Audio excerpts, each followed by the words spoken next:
नमस्कार दोस्तों, हिंदी साधन चैनल में आप सभी का एक बार फिर से हार्दिक स्वागत है। बीपीएससी शिक्षक भर्ती के लिए आज जो वीडियो मैं लेकर आई हूँ वो हिंदी व्याकरण से संबंधित है। आइए प्रश्नों को देखते हैं। सभी प्रश्न बहुत ही उपयोगी और महत्वपूर्ण है। वीडियो को पूरा अंत तक जरूर देखिएगा। शुरू करते हैं प्रश्नों के क्रम को। पहला प्रश्न है, भाषा की सबसे छोटी इकाई है। तो भाषा की सबसे छोटी इकाई को क्या कहते हैं? वर्ण कहते हैं। ऑप्शन चौथा सही हो जाएगा। अगला प्रश्न है, वर्णमाला कहते हैं।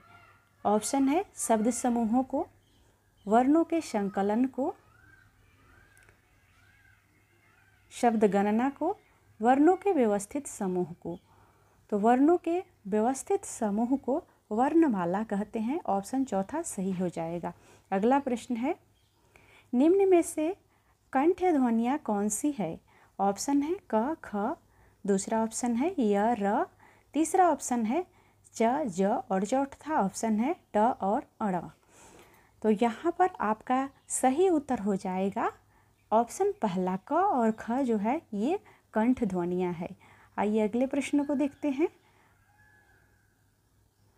प्रश्न अगला है, स्थान के आधार पर बताइए कि मूर्धन्य व्यंजन कौन से है। ऑप्शन दिया हुआ है ग, घ, ज, झ, ड, ढ, प और फ। यहाँ पर आपका सही उत्तर हो जाएगा ऑप्शन तीसरा, ड और ढ। ये क्या है? ये मूर्धन्य व्यंजन है। अगला प्रश्न है, निम्न में से अल्प प्राण वर्ण कौन से है?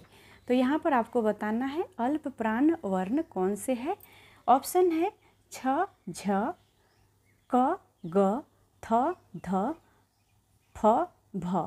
यहाँ पर ऑप्शन दूसरा सही होगा। क और ग जो है यह अल्प प्राण वर्ण है। अगला प्रश्न है, निम्न में से नासिक व्यंजन कौन सा है? ऑप्शन है श, य, ग, ज। तो नासिक व्यंजन वर्णमाला के जो भी पंचमाक्षर होते हैं, पांचवा अक्षर, जैसे क, ख, ग, घ, अंग, च, छ, ज, झ, ञ। तो पांचवा अक्षर जो होता है वो नासिक व्यंजन के अंतर्गत आता है। तो ऑप्शन दूसरा में य दिया हुआ है जो कि च का पांचवा वर्ण है। तो यहाँ पर य सही उत्तर हो जाएगा। अगला प्रश्न है, ए और ऐ ये वर्ण क्या कहलाते हैं? ऑप्शन है नासिक, मूर्धन्य, ओष्ठ, कंठ, तालव्य। तो ए और ऐ जो है ये कंठ तालव्य कहलाते हैं। ऑप्शन चौथा सही हो जाएगा। अगला प्रश्न है, हिंदी वर्णमाला में अयोगवाह वर्ण कौन से हैं? तो अयोगवाह वर्ण अंग और अह है। ऑप्शन चौथा सही हो जाएगा।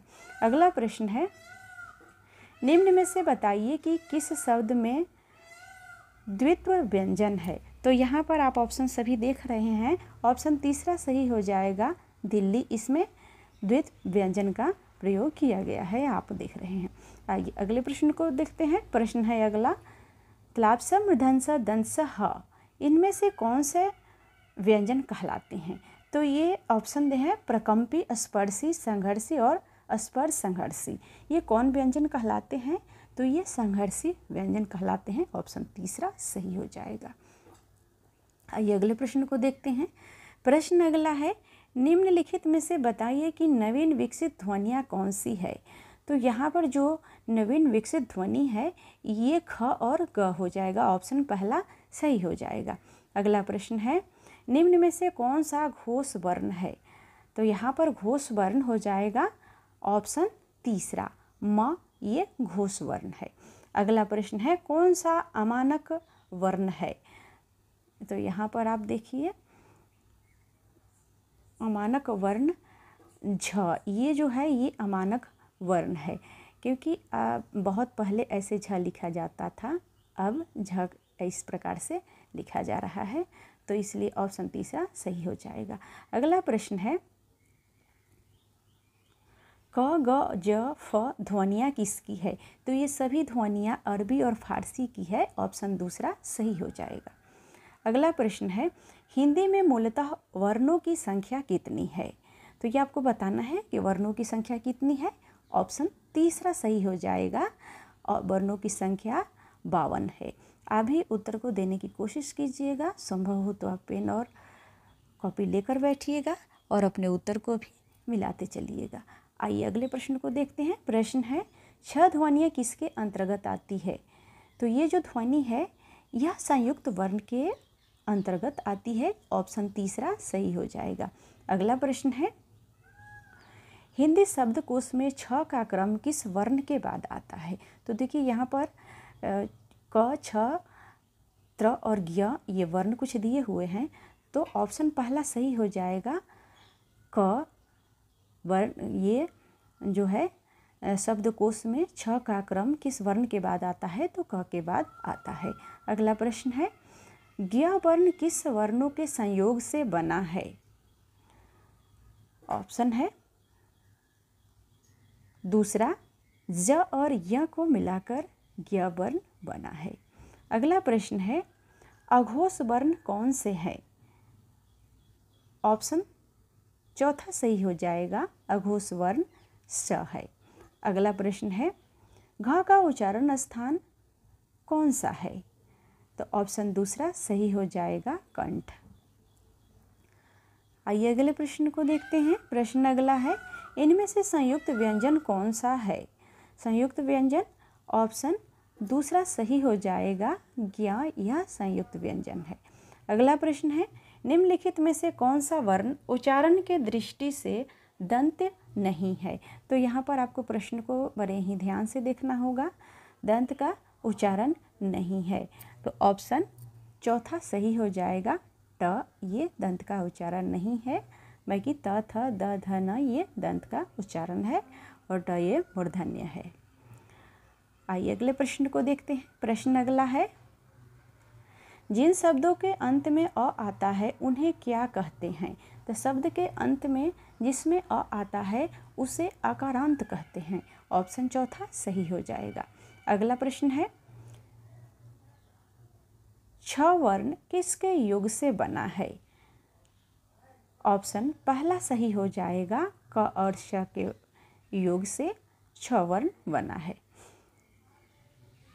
अगला प्रश्न है, बहुत ही महत्वपूर्ण प्रश्न है। वैसे प्रश्न देखने में छोटा है लेकिन बहुत ही महत्वपूर्ण है, क्योंकि यहीं पर गलतियाँ होती है। हिंदी वर्णमाला में स्वरों की कुल संख्या कितनी है? तो हिंदी वर्णमाला में स्वरों की कुल जो संख्या है वह हो जाएगा यहाँ पर 13। अगला प्रश्न है, निम्नलिखित में से कौन स्वर नहीं है? तो इसमें से आपको बताना है स्वर कौन सा नहीं है। तो ऑप्शन चौथा सही हो जाएगा, इयं ये स्वर नहीं है, ये व्यंजन वर्ण के अंतर्गत आता है। आइए अगले प्रश्न को देखते हैं। प्रश्न अगला है, निम्नलिखित में से कौन ट वर्ग नहीं है? तो यहाँ पर देखेंगे आप कि ट वर्ग के अंतर्गत जो ऑप्शन चौथा होगा, घ ये ट वर्ग के अंतर्गत नहीं है, क वर्ग के अंतर्गत आता है। अगला प्रश्न है, हिंदी वर्णमाला में व्यंजनों की संख्या है? तो व्यंजनों की संख्या कितनी है? व्यंजनों की संख्या 33 है। ऑप्शन तीसरा सही हो जाएगा। अगला प्रश्न है, निम्नलिखित में से कौन सा पश्च स्वर है? तो इसमें से पश्च स्वर आ हो जाएगा। ऑप्शन पहला सही हो जाएगा। अगला प्रश्न है, निम्नलिखित में से कौन सा अयोगवाह है? तो अयोगवाह ऑप्शन पहला सही हो जाएगा, विसर्ग, जिसमें से अंग और अह को अयोगवाह माना जाता है। अगला प्रश्न है, छ ध्वनि का उच्चारण स्थान है? तो छ ध्वनि का उच्चारण स्थान क्या है? ऑप्शन तीसरा सही हो जाएगा, तालव्य। अगला प्रश्न है, निम्नलिखित में से कौन सा एक संयुक्त व्यंजन नहीं है? तो यहाँ पर आपको बताना है कि कौन सा संयुक्त व्यंजन नहीं है। तो ऑप्शन दूसरा सही हो जाएगा। अगला प्रश्न है, तालव्य व्यंजन है? तो इसमें से कौन सा तालव्य व्यंजन के अंतर्गत आता है? आपको बताना है। मुझे उम्मीद है आप उत्तर का चुनाव कर लिए होंगे। तालव्य व्यंजन के अंतर्गत च, छ, ज, झ ये आता है। ऑप्शन पहला सही हो जाएगा। अगला प्रश्न है, य, र, ल, व किस वर्ण के व्यंजन है? तो ये जो सभी के सभी क्या है? अंतस्थ वर्ण के व्यंजन है। ऑप्शन तीसरा सही हो जाएगा। अगला प्रश्न है अनुनासिक का संबंध है। अनुनासिक का संबंध किससे है? केवल नाक से है या मुंह से है? नाक और मुंह दोनों से है। तो अनुनासिक का संबंध नाक और मुंह दोनों से है। अगला प्रश्न है अनुनासिक व्यंजन कौन से होते हैं? यहाँ पर है वर्ण के प्रथम अक्षर, वर्ण के तृतीय अक्षर, वर्ण के चतुर्थ अक्षर और वर्ण के पंचमाक्षर। तो ऑप्शन चौथा सही हो जाएगा। वर्ण के पंचमाक्षर अनुनासिक व्यंजन कहलाते हैं। जैसे अभी आपको एक दो प्रश्न मिला था, जैसे क ख ग घ अंग, ये पांचवा जो अक्षर है ये क्या है? ये अनुनासिक है। च छ ज झ य ट ठ ड ढ ण, ये पांचवा जो अक्षर आता है ये सभी के सभी अनुनासिक के अंतर्गत आते हैं। आइए अगले प्रश्न को देखते हैं। प्रश्न अगला है हिंदी वर्णमाला में स्वरों की संख्या है। तो हिंदी वर्णमाला में स्वरों की संख्या कितनी है? बहुत ही आसान प्रश्न है। ऑप्शन तीसरा सही होगा, 11। अगला प्रश्न है कंठस्थ ध्वनि का उच्चारण उदाहरण है। तो कंठस्थ ध्वनि का क्या उच्चारण है?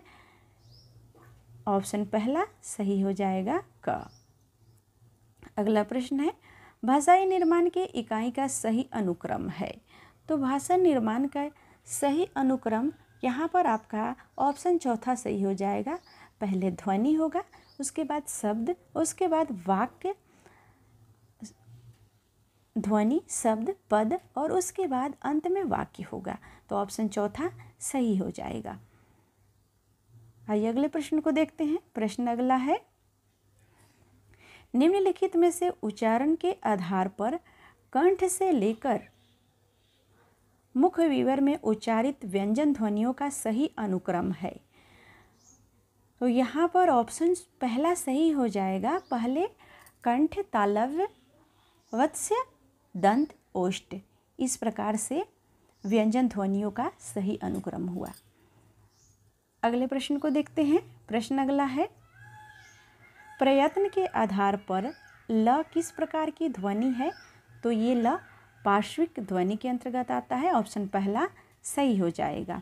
अगला प्रश्न है इनमें से कौन सा युग्म अघोष ध्वनि है? तो अघोष ध्वनि के अंतर्गत कौन सा युग्म आता है? प और फ। ऑप्शन तीसरा सही हो जाएगा। अगला प्रश्न है इन शब्दों में से कौन सा शब्द हिंदी शब्दकोश में सबसे अंत में आएगा? तो ऑप्शन है क्लेव, क्रम, कृषक, कृषाणु। ऑप्शन पहला सही हो जाएगा, क्लेव। अगला प्रश्न है निम्नलिखित में से विवृत स्वर है। तो कौन सा विवृत स्वर है? ऑप्शन चौथा सही हो जाएगा, ओ। अगला और इस वीडियो का अंतिम प्रश्न है निम्नलिखित में से तालव्य क्या है? च, त, ट, ज। तो यहाँ नीचे दिए गए विकल्पों में से सही उत्तर को आपको चुनाव करना है। तो ऑप्शन चौथा सही हो जाएगा, 1 और 4, यानी च और ज। ये क्या है? ये तालव्य है। तो इस प्रकार से ऑप्शन चौथा सही हो जाएगा। यह वीडियो आपको कैसा लगा हमें कमेंट के माध्यम से अवश्य बताइएगा। वीडियो देखने के लिए सभी को बहुत बहुत धन्यवाद।